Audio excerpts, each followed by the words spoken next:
하나님께서 당신의 은혜와 권능으로 이스라엘 민족을 애굽의 압제에서 건너게 하시고 또 벗어나게 하시고 또 홍해를 건너게 하셨습니다. 특히 애굽에 내린 10가지 재앙, 또 홍해가 갈라지는 기적을 통해서 하나님은 이스라엘 자손과 또 애굽 사람들에게 당신이 어떤 분이신지를 알리셨습니다. 그리고 그걸 지켜본 이스라엘 자손들은 하나님을 찬양하였습니다. 15장 전반부에 바로 그런 찬양이 나옵니다. 이렇게 하나님을 찬양하는 것으로 이스라엘 자손을 애굽에서 해방시킨 이 하나님의 구원 사역이 완성되었습니다. 이렇게 해서 홍해를 건너서 애굽에서 완전히 벗어난 이스라엘 자손은 이제 하나님께서 그들에게 주시기로 약속한 땅 가나안을 향해서 출발합니다. 오늘 본문이 바로 이 가나안을 향해 가는 여정의 시작이라고 할 수 있습니다. 그런데 이 여정의 시작이 좋질 않습니다. 15장 앞부분에서 이스라엘 자손은 춤을 추면서 하나님을 찬양하였는데 이 찬양이 바로 원망으로 바뀌고 맙니다. 오늘 본문은 하나님께서 마라라는 곳에서 원망하는 당신의 백성을 훈련시키는 이야기입니다. 22절 말씀, 모세가 홍해에서 이스라엘을 인도하매 그들이 나와서 수르 광야로 들어가서 거기서 사흘 길을 걸었으나 물을 얻지 못하고. 홍해를 나온 이스라엘 자손의 1차 목적지는 시내산 또는 호렙산입니다. 모세는 그곳으로 이스라엘 자손을 인도하기 위해서 수르 광야로 들어갔습니다. 그런데 그 광야에서 사흘이나 걸었는데도 마실 물을 찾지 못했습니다. 그동안 가지고 있던 물이 이제 다 떨어지고 물 때문에 고생하게 되었습니다. 그런데 그렇게 갈급한 중에 물을 찾았습니다. 23절, 마라에 이르렀더니 그곳 물이 써서 마시지 못하겠으므로 그 이름을 마라라 하였더라. 마라라는 곳에서 물을 발견하였는데 그런데 그 물은 마실 수 없는 물, 쓴 물이었습니다. 사람들이 물이 써서 마실 수 없다라는 말을 많이 하였기 때문에 이제 그곳 이름이 마라, 쓰다라는 마라가 되고 말았습니다. 24절, 백성이 모세에게 원망하여 이르되 우리가 무엇을 마실까 하매 마실 물을 찾지 못한 이스라엘 자손이 모세를 원망합니다. 새한글 성경은 이 부분을 우리더러 무엇을 마시란 말입니까? 라고 번역했습니다. 이스라엘 자손은 마실 물이 없는 것 때문에 이렇게 불평하고 원망했습니다. 물이 없으니까 불평하고 원망하는 것이 당연하다고 할 수 있습니다. 하지만 이스라엘 자손은 애굽을 나오는 과정에서 그들을 해방시키시고 인도하시는 하나님을 만나고 하나님의 권능을 경험하였습니다. 그들은 애굽에 10가지 재앙이 내리는 것을 보았고 홍해가 갈라지는 것도 보았고 그 홍해를 걸어서 건넜습니다. 그들은 하나님이 어떤 분이신지를 잘 아는 사람들입니다. 그런데 그런 사람들이 마실 물이 없는 것 때문에 불평하고 원망하는 것은 아주 실망스러운 일입니다. 하나님 앞에서 원망하고 불평하는 것은 하나님에 대한 불신을 드러내는 것이기 때문에 큰 문제입니다. 여기서 우리가 주목할 것은 이제 사람은 쉽게 변하지 않는다는 것입니다.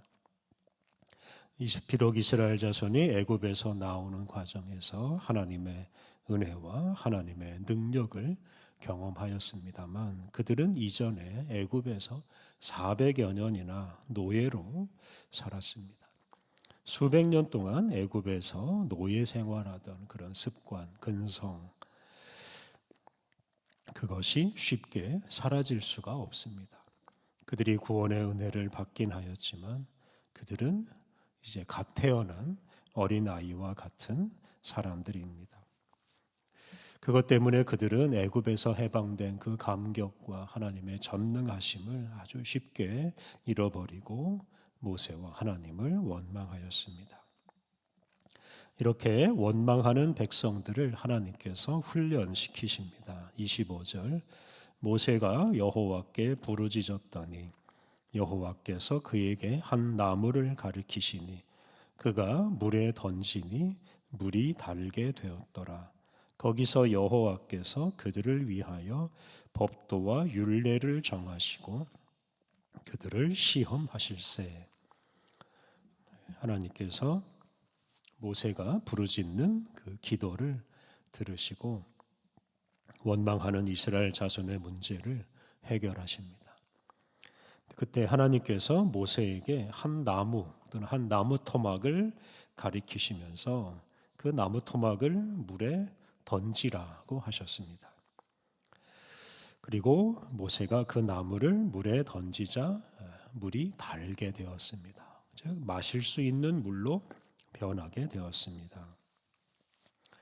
여기서 우리가 주목할 것이 있는데요. 이 쓴물을 단물로 변하게 한 것은 한 나무 토막이 아닙니다. 모세가 하나님 말씀에 순종한 것이, 다시 말하면 나무 토막을 물에 던지라고 하신 그 하나님 말씀에 순종한 것이 쓴물이 단물로 바뀐 이유입니다. 하나님께서는 이것을 분명히 알게 하시려고 법도와 율례를 정하시고 그것으로 백성들을 시험하십니다.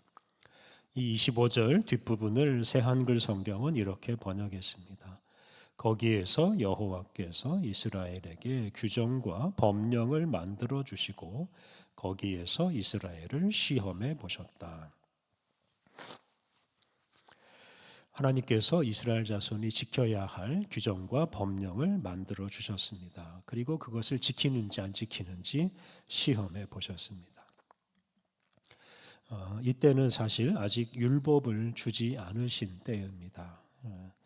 출애굽기 20장 이후에 아주 자세한 율법을 주시는데 이때는 비교적 간단한 규정을 만들어 주시고 지키라고 하신 것 같습니다. 하나님께서는 이렇게 이스라엘 백성이 지켜야 할 규정을 만들어 주시고 그것을 잘 지키면 아무런 문제도 일어나지 않을 것이라고 약속하십니다. 다시 말하면 당신이 만들어 주신 그 말씀을 따라 살면 형통할 것이라고 약속하십니다. 26절 이르시되 너희가 너희 하나님 나 여호와의 말을 들어 순종하고 내가 보기에 의를 행하며 내 계명에 귀를 기울이며 내 모든 규례를 지키면 내가 애굽 사람에게 내린 모든 질병 중 하나도 너희에게 내리지 아니하리니 나는 너희를 치료하는 여호와임이라. 물이 없다고 원망하는 백성들에게 하나님은 법도와 율례를 만들어 주시고 그것에 순종하라고 하셨습니다. 그리고 순종하면 애굽 사람에게 내린 질병 중 어느 하나도 이스라엘 자손에게는 내리지 않을 것이라고 약속하셨습니다. 하나님께서는 이스라엘 자손을 내보내라는 그 당신의 명령에 불순종하는 애굽 사람들에게 여러 가지 재앙과 질병을 일으키셨습니다. 그리고 그것 때문에 그들은 망하고 말았습니다. 이렇게 하나님의 말씀에 순종하지 않으면 질병과 재앙을 만나고 망하고 맙니다. 반면에 하나님은 당신의 말씀에 순종하는 사람에게는 치료하는 하나님으로 다가갈 것이라고 말씀하십니다.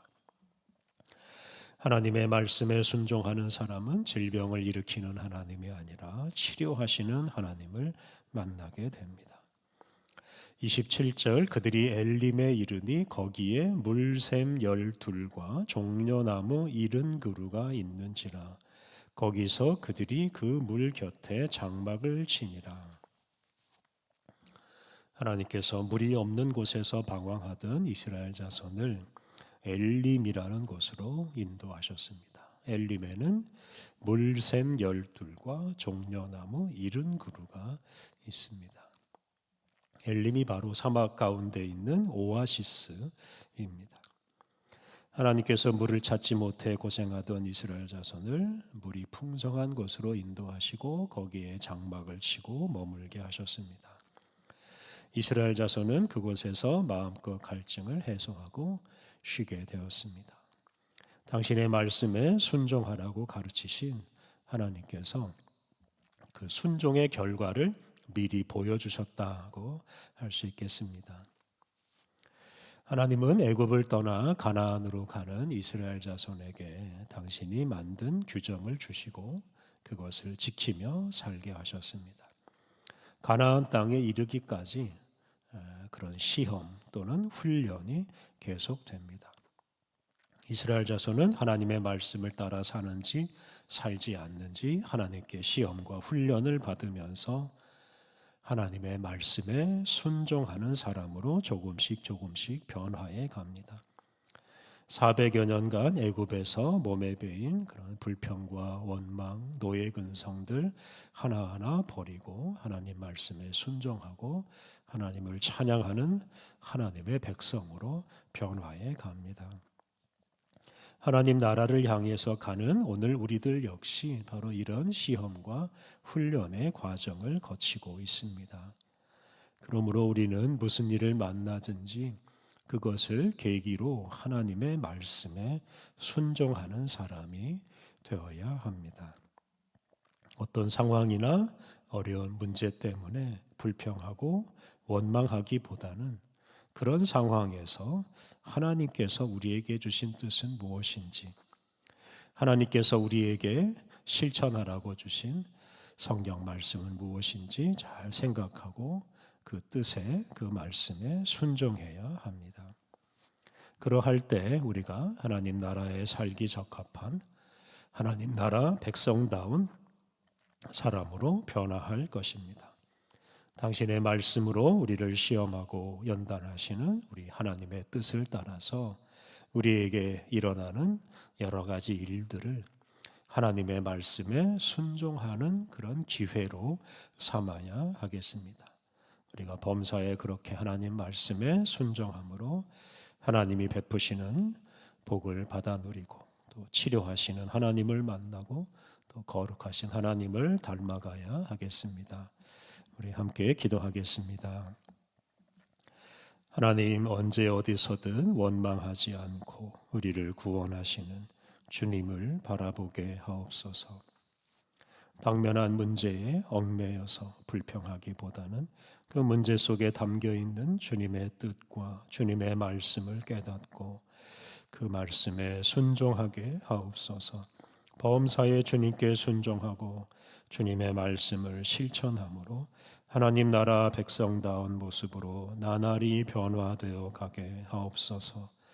은혜가 풍성하신 하나님, 우리에게 새로운 하루 또 새로운 힘을 주셔서 하루를 살게 하시니 감사합니다.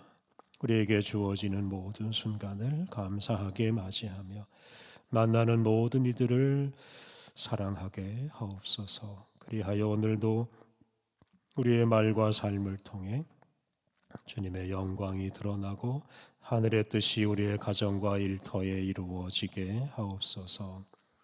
오늘 모든 일정을 주님께 의탁하오며 예수님의 이름으로 기도드립니다. 아멘.